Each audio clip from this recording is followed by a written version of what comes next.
This program is for discussion purpose only. Business Plus TV or any of our anchor does not bear any responsibility or liability towards the content.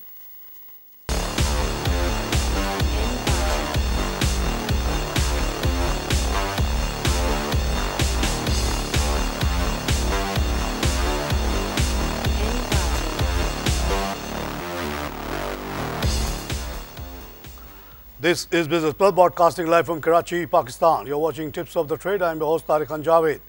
नाज़रीन, आज तो बहुत ही ज़बरदस्त market चली। Start होते ही plus 253 पे चली गई, उसके बाद से पॉजिटिविटी कंटिन्यू करती गई और हमने देखा कि 38,953 का level with an increase of 586 का एक पीक आया। उसके बाद थोड़ी बहुत मार्केट नीचे गई और अभी भी 563 वाला पे खड़ी है।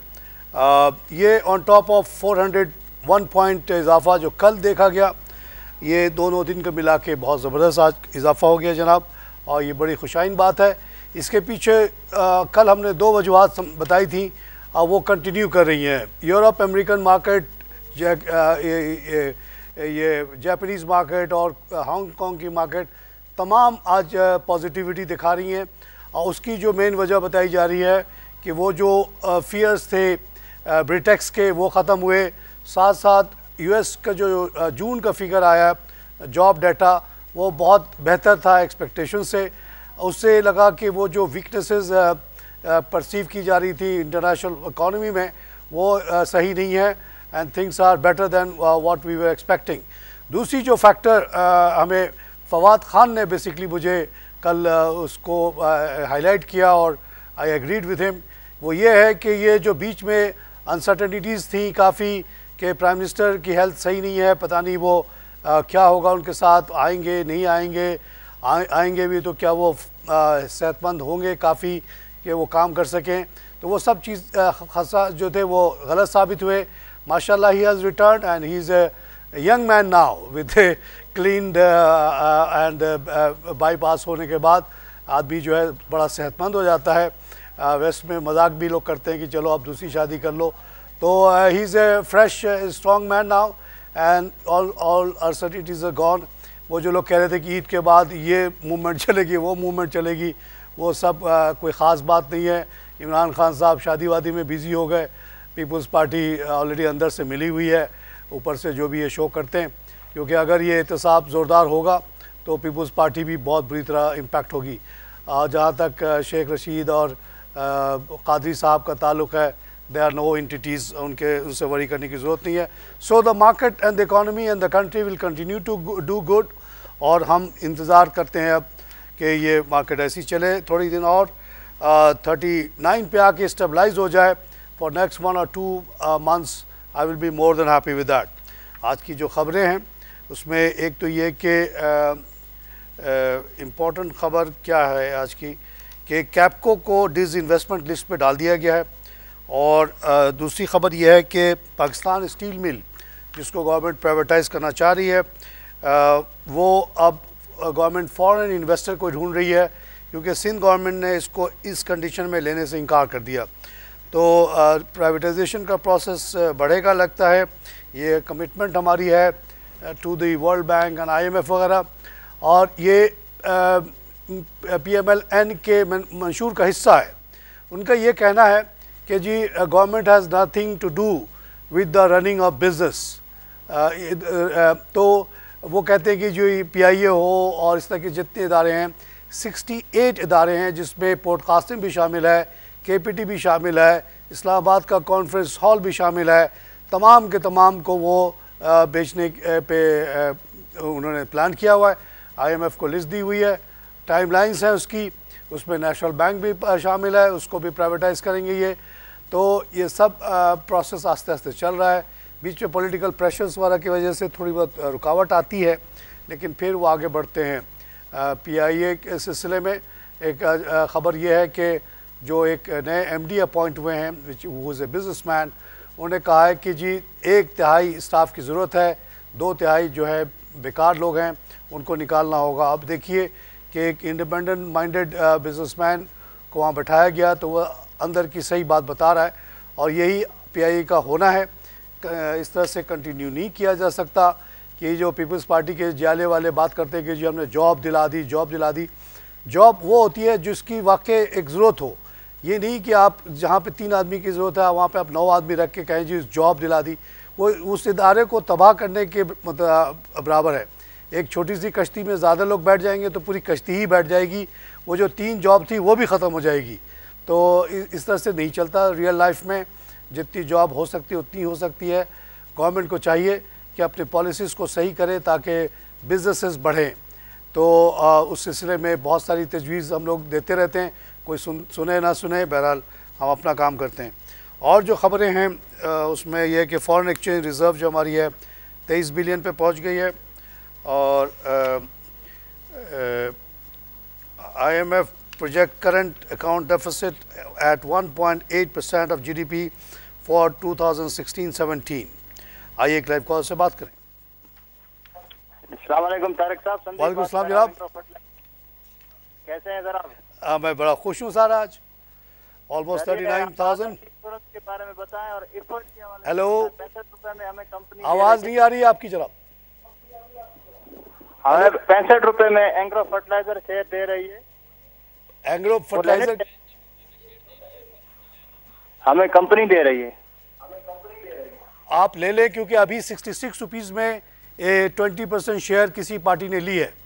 तो 66% तो 66 रुपीज़ तो उसकी कंफर्म रेट करंट है। और हमारी जो रिसर्च डिपार्टमेंट है राबिया शहजाद खान की जो अपनी एनालिसिस है उसके मुताबिक ये 77 रुपीज़ का शेयर है।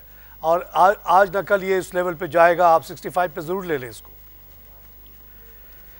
अच्छी बात है कि स्टाफ को दिया जा रहा है एट ए गुड प्राइस। अभी आई थिंक आज रेट भी उसके यही चल रहा है। नाज़रीन, एंग्रो फूड के बारे में जो बातें हुई कल, काफ़ी लोग बड़े परेशान हो गए थे कि 167 है या उससे भी ऊपर जाके ये नीचे आया। जब ये कंफर्म हुआ कि एक्चुअल ट्रेड जो हुआ है वो सिर्फ 120 के रेट पे हुआ, तो 2-3 दिन लोअर लॉक लगने के बाद आज माशाल्लाह ये संभल गया है 149 का। मेरा पॉइंट ऑफ व्यू ये था कि ये 1000 का शेयर है, 120 का भी है, 140 का है, 45 का है, 65 का है, डजंट मैटर। जो मेरी बात पे सुन रहा है मुझे, जिसने 40 रुपये पे लिया वो ऑलरेडी बहुत ज़्यादा कमा चुका है और वो कमाता रहेगा प्रोवाइडेड इसको बेचे नहीं। आइए एक लाइव कॉल से बात करें। हेलो, अस्सलाम वालेकुम। वालेकुम जनाब। भाई साहब कैसे हैं, खैरियत से हैं आप? मैं बड़ा खुश हूँ सर। आज सर खुश तो हम भी हैं। 2 दिन से कल 400 प्लस भी हो रही है, आज 600 प्लस है सर। आवाज़ नहीं आ रही है आपकी साफ। मैं कह रहा हूँ कल 400 प्लस थी, आज 600 पॉइंट प्लस है सर। जी हाँ, माशाल्लाह। तो खुश तो होंगे ना सर? बिल्कुल बिल्कुल। और तमाम हम देख रहे हैं कि तमाम के तमाम शेयर्स में पॉजिटिविटी है, इंक्लूडिंग एग्रो फूड, जहाँ पे लोग परेशान हुए थे। और मुझे भी अपनी मोरल एक कंपल्शन महसूस हुई थी कि मैंने 162 का नारा लगाया और ये 162 होते होते 120 पे डील हो गई कि एंग्रो कॉरपोरेशन को सख्त ज़रूरत है पैसे की, इसीलिए उसने एंग्रो पॉलीमार बेचने की भी कोशिश में लगा हुआ है। अभी तक नहीं बिका, डील बात चल रही है। 20% एंग्रो फर्टिलाइज़र को बेच दिया, उससे थोड़ा सा कैश आया। और यहाँ 448 मिलियन में 51% शेयर ऑफ एंग्रो फूड बेच दिया। ये सारे के सारा पैसा जाके लगेगा थर के जो कोल प्रोजेक्ट है और थर का जो 1000 मेगावाट बिजली का प्रोजेक्ट लग रहा है, जिसमें 50% शेयर सिंध गवर्नमेंट का है, 50% शेयर एंग्रो ग्रुप का है। वहाँ पे काम तेज़ी से जारी है, कैश की सख्त ज़रूरत है। और ऐसा लगता है कि एंग्रो ने एनर्जी को जो है ना अपनी तरजीह बना ली है। इससे पहले उसने एनर्जी कंपनी भी खोली और इस तरफ वो ज़्यादा ध्यान दे रहे हैं, विच इज़ वेरी गुड। ख़ास तौर से थर को जो एक्सप्लॉइट करने की एंग्रो कोशिश कर रहा है या सिंध गवर्नमेंट को इसमें मदद कर रहा है, ये मैं समझता हूँ बहुत बड़ा पैट्रियोटिक एक्ट है।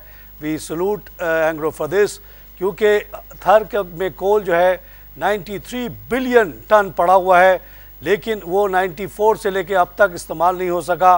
एक ग्रुप आया था शिनवा चाइना से, लेकिन करप्शन की वजह से वो वापस चला गया। वो 6000 मेगावाट बिजली का प्लांट लगाना चाह रहा था। उस ज़माने के CM अरबाब साहब वाले ने काफ़ी रोड वोड का इंतज़ाम कर दिया था, वहाँ पे एयर स्ट्रिप बन गया था। ये 2007-8 की बात है, लेकिन उसके बाद वो चली गई कंपनी और वो नेपरा ने के लोगों ने उसको तंग किया और उसके बाद से मामला बिल्कुल आगे नहीं बढ़ रहा था।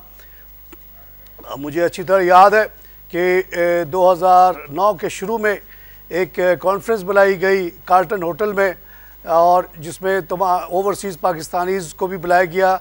तो मैं और मेरे कुछ दोस्त एज ए डेलीगेशन वहाँ शरीक हुए। तो इतनी डिसअपॉइंटिंग कॉन्फ्रेंस थी कि कोई भी फॉरेनर उसमें नहीं आया, एक भी फॉरेनर नहीं आया।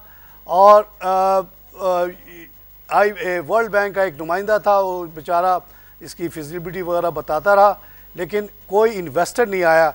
तो जब उन्होंने सुना कि ओवरसीज़ पाकिस्तानीज़ इन्वेस्टर्स फोरम के लोग आए हुए हैं तो हमें हाथों हाथ लिया गया। हम लोग तो एक छोटे मोटे लोग हैं, सब मिल के थोड़ा बहुत करके छोटी मोटी कंपनियां खड़ी करते रहते हैं अपने रिश्तेदारों के लिए। बहरहाल हमने कहा कि अगर ये बात आगे बढ़ेगी तो हमसे जो हो सकेगा करेंगे, लेकिन ये बहुत बड़ी रकम की बात है, हम जैसे लोगों का कोई काम नहीं है। तो उसके बाद उसी मीटिंग में 2009 में एंग्रो ने एक कमिटमेंट की कि जी अगर 1000 मेगावाट का लगता है तो हाफ हम पैसा देने के लिए तैयार है। बहुत बड़ा करेजस एक्ट था उनका और उस पर वो कायम है अभी तक। और ये इतनी बड़ी रकम चाहिए, 500 मेगावाट की ज़रूरत जो है वो एक मेगावाट में 10-10 बिलियन डॉलर की ज़रूरत है। तो बहुत बड़ी रकम लगानी है, इसी वजह से एंग्रो फूड को इन्होंने बेचा। आइए एक लाइव कॉल से बात करें। वालेकुम जनाब, ईद मुबारक पहले तो सर आपको। बहुत शुक्रिया सर, आपको सर ये सेफ पावर के बारे में मालूम करना था, ये चल ही नहीं रहा, बिल्कुल बॉन्ड हो गया रह गया। ये देखिए 34 पे APO हुआ था इनका। देखिए सैफ हो या एंग्रो का इलेक्ट्रिक पावर हो या निशात पावर हो, एक बात याद रखिए, these are companies which produce electricity at a formula rate. उनकी जो बाइंग होती है एनर्जी की वो भी फिक्स्ड है, सेलिंग भी फिक्स्ड है।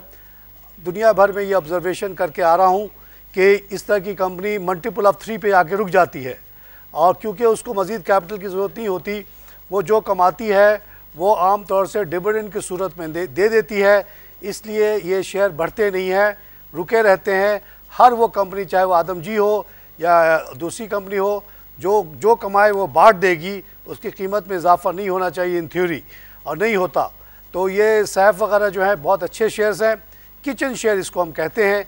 ये शेयर आप लेके रख दें, इसका जो डिविडेंड आता है उसको आप अपनी वाइफ के नाम पे करें ताकि उनका किचन चलता रहे खुशी से, और आपके पास अपना एसेट अपने पास रखें। तो सैफ हो या इस तरह के जो यूटिलिटीज़ हैं जिनके टर्म्स ऑफ रेफरेंस बिज़नेस बिल्कुल तयशुदा होते हैं, वहाँ पे ज़्यादा बढ़ती नहीं है, लेकिन डिविडेंड का बहुत अच्छा सोर्स है। आइए क्लाइव कॉल से बात करें। हेलो सलाम तारिक भाई। वालेकुम भाई। सर कैसे हैं आप, खैरियत से हैं सर? खैरियत से भी हूँ और बहुत खुश भी हूँ आज। तारिक भाई मुझे जरा पेल के बारे में पूछना था जी, और बाइकों के बारे में। सर पेल जब 16 रुपये का था मैंने कहा ख़रीदो, 100 रुपये का हुआ, उसके बाद उसको स्प्लिट किया गया, बोनस दिया गया, फिर राइट भी उसका आया।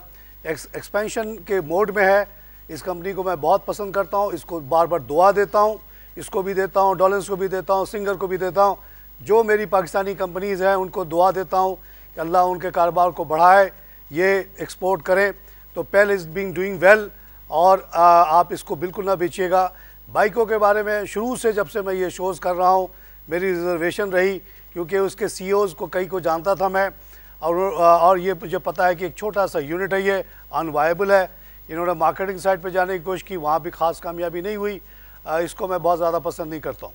आइए क्लाइव कॉल से बात करें। आइए क्लाइव कॉल से बात करें। हेलो वालेकुम सर। वालेकुम जनाब। सर वसीम बात कर रहा था जी। सर वसीम साहब, ये बताइए सर कि ये SNGP लिया जाए इस रेट में? जी लिया जाए।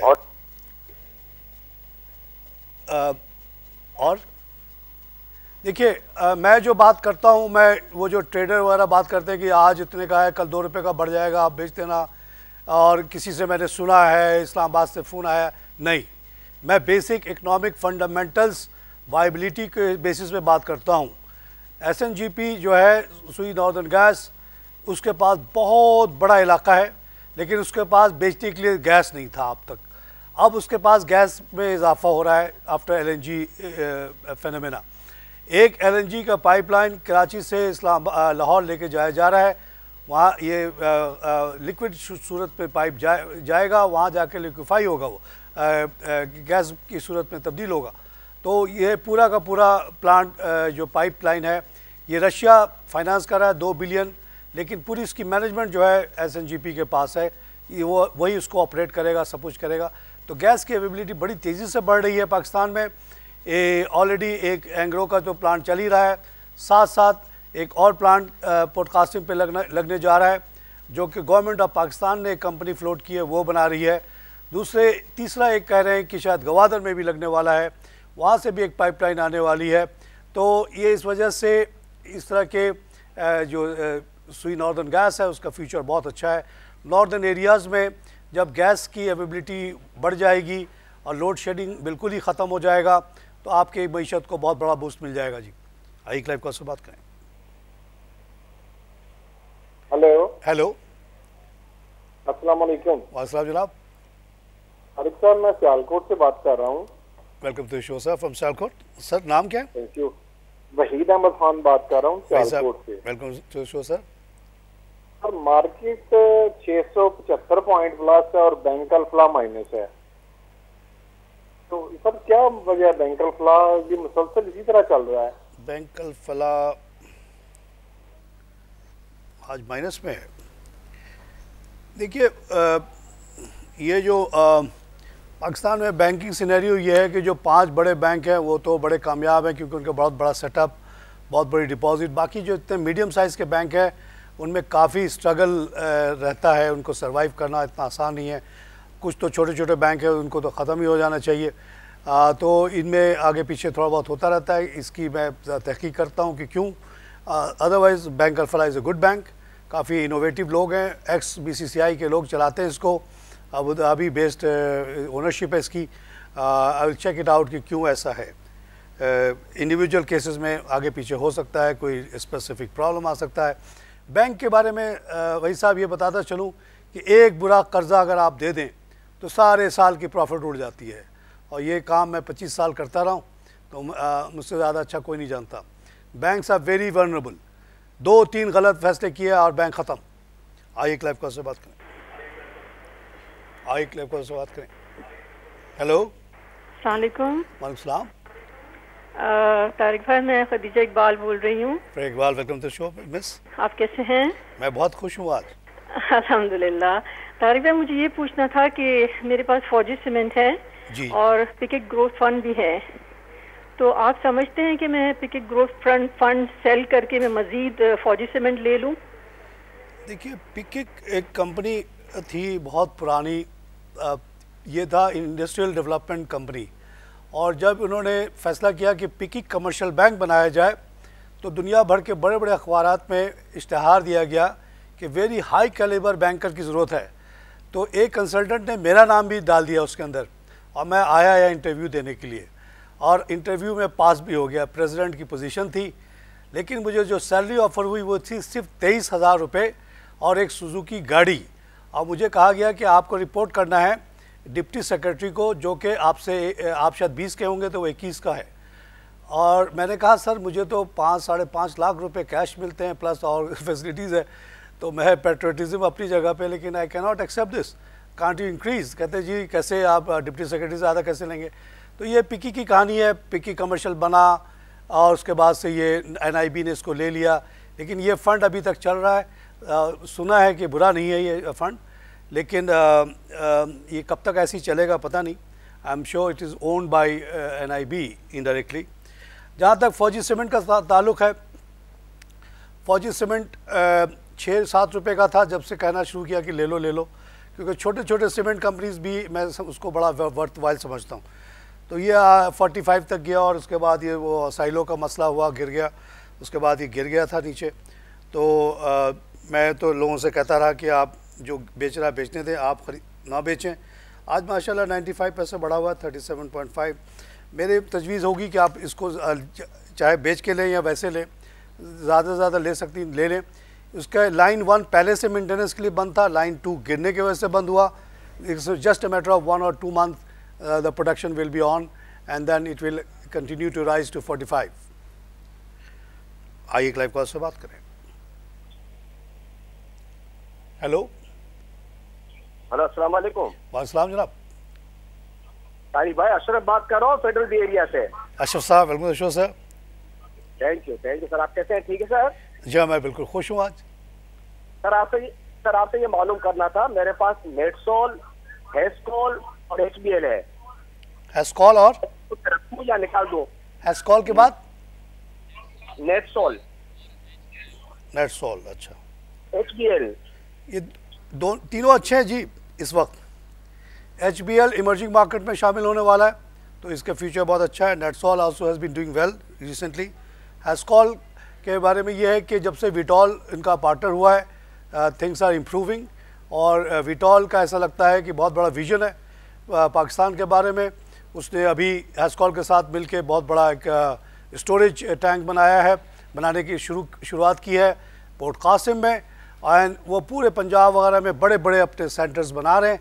और वो PSO का जो बहुत बड़ा काम था वो आस्ते आस्ते इस तरह की कंपनीज में जा रहा है। तो हेस्कॉल का भी फ्यूचर बहुत अच्छा लगता है जी। नाज़रीन, यहाँ पे लूँगा छोटी सी ब्रेक।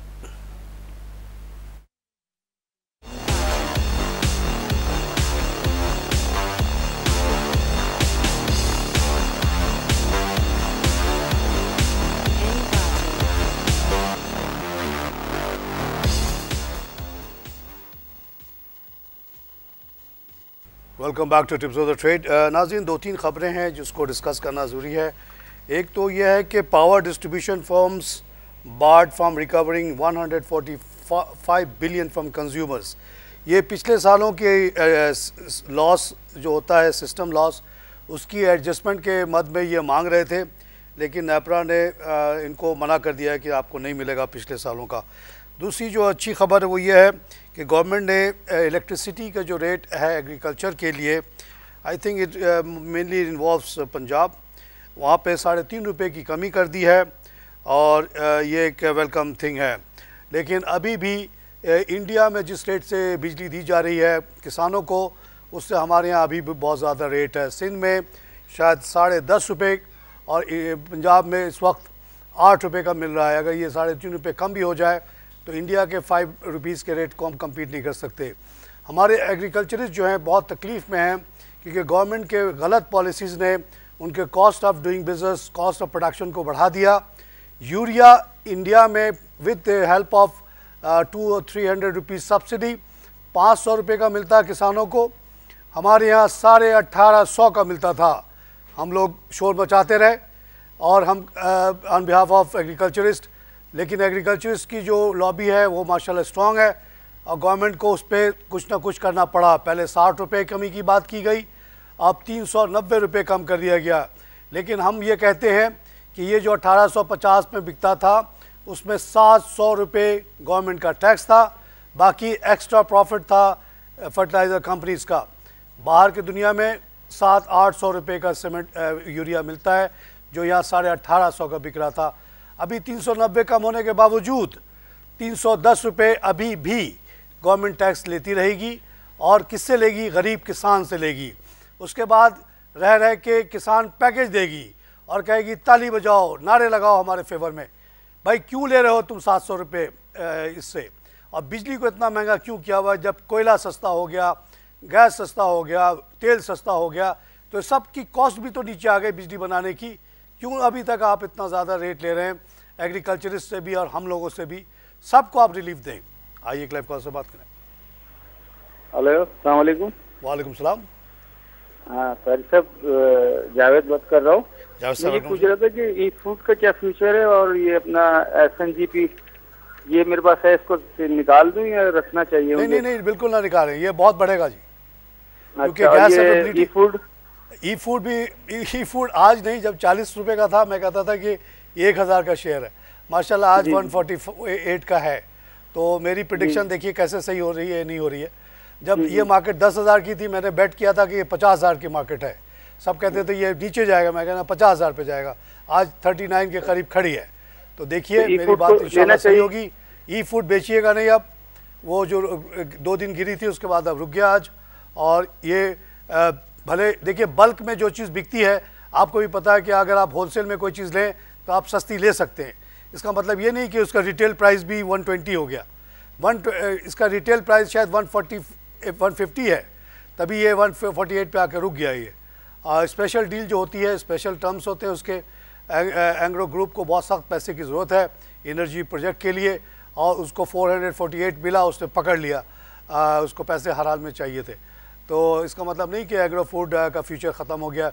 फीसलैंड कंपनी क्यों आई, क्यों उसने 448 मिलियन लगाया? क्योंकि यहाँ उसको बहुत बड़ा फ्यूचर नज़र आता है। और आप लोग देख लीजिएगा, मैं हूँ ना हूँ कि ये शेयर 1000 का होगा एक दिन, गिरे उड़ेगा नहीं। दोनों ना बेचिएगा। हेलो, अस्सलाम वालेकुम। वालेकुम सलाम जी। मेरा नाम हेलो, मेरा नाम वकारुद्दीन अहमद है। वकारुद्दीन साहब, वेलकम शो सर। सर जी, एक मशवरा चाहिए था आपसे। बकाई सिटी एक अलबकाई सिटी एक चल रहा है, DHA के साथ है, प्लॉट्स वगैरह की स्कीम। तो इसमें इन्वेस्ट किया जाए या ना किया जाए? कौन सी? कहते तो हैं कि FDA से मंजूर शुदा है। ये कहाँ की बात कर रहे हैं साहब? ये सुपर हाईवे पर है कोई स्कीम। ये आप कराची की बात कर रहे हैं? जी जी, कराची की बात कर। कराची में DHA का जो फेज 9 की बात हो रही है। हेलो, इससे 10 मिनट के फासले पर है, 10 से 15 मिनट के फासले पर है। अलबकाई सिटी के नाम से अलबकाई सिटी। टूल प्लाजा से कितने दूर बताया आपने? 10 मिनट। 10 से 15 मिनट, 10 मिनट का कह रहे हैं। इसके बारे में मुझे कोई खास मालूमात नहीं है, लेकिन मैं ये कहता हूँ कि जब अभी मेवार खाली पड़ा हुआ है और आसिफ स्क्वायर से लेके मेवार तक के कम से कम 8 ब्लॉक्स खाली पड़े हुए हैं, तो ये हम इतना आगे क्यों जाएं? हम क्यों जाएं फेज़ 9? हम क्यों जाएं बहरिया टाउन? हम क्यों जाएं बकाई सिटी? आपको मेरा मशवरा होगा कि आप आसिफ स्क्वायर या जो ये जो गुलशन का इलाका है, ये जो निकला है गुलजार हिजरी वगैरह, इन इलाकों में आप प्रॉपर्टी पकड़ें। ये बकाई वकाई के काफ़ी दूर है, वहाँ ना जाएं, उसको बनते बनते ज़माना लग जाएगा। नाज़रीन, प्रोग्राम का वक्त ज़्यादा नहीं बचा है, मैं 2-4 नाम ले लूँ जो आपको रेकमेंड करता हूँ ख़रीदने के लिए। के इलेक्ट्रिक आज टॉप है, वॉल्यूम लीडर 30 मिलियन का काम हुआ है, 14 पैसे का इजाफा है। ये शेयर मुझे पसंद इसलिए नहीं कि जब से आया हूँ 2009 से तकरीबन इसी रेट पे देख रहा हूँ। उसके बाद दीवान सीमेंट है, 12 मिलियन का टर्नओवर। इससे भी मैं आजकल कहता हूँ कि जिसके पास है रखे, ना ले। स्वी नॉर्दर्न गैस जिसका अभी जिक्र आया, उसमें आज 35 पैसे के लॉस है। मैं कहता हूँ इसको ज़रूर ले लें आप, ये बहुत ऊपर जाएगा। एंग्रो फर्टिलाइज़र 66 पे आ गया आज। एक साहब ने अभी कॉल किया था कि उनको कंपनी 65 पे दे रही है, तो आज तो 1 रुपये उनको फ़ायदा ऑलरेडी हो गया। 66 पे अभी भी डील हुई है, और हमारी जो फेयर वैल्यू इसकी हम निकालते हैं वो 77 की है, तो ये आप ले सकते हैं तो ले लें। बैंक ऑफ पंजाब है, 6.8 मिलियन का turnover, not recommended. TRG Pakistan हमें महंगा लगता है 34 पे, 28 तक इसका रेट सही है। निशात मिल 115 का है, 5 रुपये 17 पैसे का इजाफा, 5.8 मिलियन का काम हुआ। ये इमर्जिंग मार्केट में शामिल होने वाली कंपनी निशात मिल का फ्लैगशिप है, ये इसको आप ले सकते हैं। बाइको 21 का है, नॉट रिकमेंडेड। फौजी फर्टिलाइज़र बिन 56 का हो गया माशाल्लाह आज, 1.17। इसका फूड बिज़नेस जो फौजी के नाम से आया है वो माशाल्लाह चलना शुरू हो गया, नून के साथ जो इनका जॉइंट वेंचर है, और ये आस्ते आस्ते ये इम्प्रूव करेगा। पाक रिफाइनरी 45 का हो गया, 1.99। इस शेयर को मैंने आप लोगों को बहुत कहा कि लें, क्योंकि ये एक्सपेंशन पे जा रहा है, इम्प्रूवमेंट पे जा रहा है, काम बढ़ना, तो इसलिए इसमें अभी बहुत इजाफा हो गई है। फौजी सीमेंट 37.5 का है, 95 पैसा बढ़ के, ये भी आप ले लें, क्योंकि ये जैसी प्रोडक्शन में आएगा ये वापस 45 पे जाएगा। ऑयल एंड गैस 4.04 का इजाफा है, और ये भी रिकमेंडेड है। एंग्रो फूड में 1.45 का इजाफा, 149 का हो गया। देखिए बैक टू 150, 120 पे डील हुई, उसका इस पे असर नहीं पड़ रहा, क्योंकि वो होलसेल डील थी। रिटेल प्राइस की शायद यही है 150 की इस वक्त। आइए एक लाइव कॉल से बात करें। अस्सलाम वालेकुम तारिक भाई, मैं आयशा काद बोल रही हूँ। आयशा कैसी हैं जी आप? मैं ठीक हूँ। आज हैश कॉल को देखकर बहुत खुशी हो रही है तारिक भाई। Thank you so much for your suggestion और आपके लिए बहुत दुआएं। बस दुआ ही लेता रहता हूँ ईदी की तरह। अब जब मरूंगा तो लोग कहेंगे हवाई से आदमी बहुत दुआ लेके गया, और दौलत दौलत तो ज़्यादा होगी नहीं, वही काम आता है जी, बाकी दौलत दौलत तो रह जाता है यहाँ पे। वैसे भी मैं इनहेरिटेंस टैक्स लगाने के फेवर में हूँ, तो वैसे भी जो भी होगा वो आधा तो चला जाएगा गवर्नमेंट को, और जो बचेगा वो बच्चों को मिल जाएगा। डीजी खान सीमेंट में 3.1 मिलियन का काम हुआ, 3.3 बढ़ा हुआ है।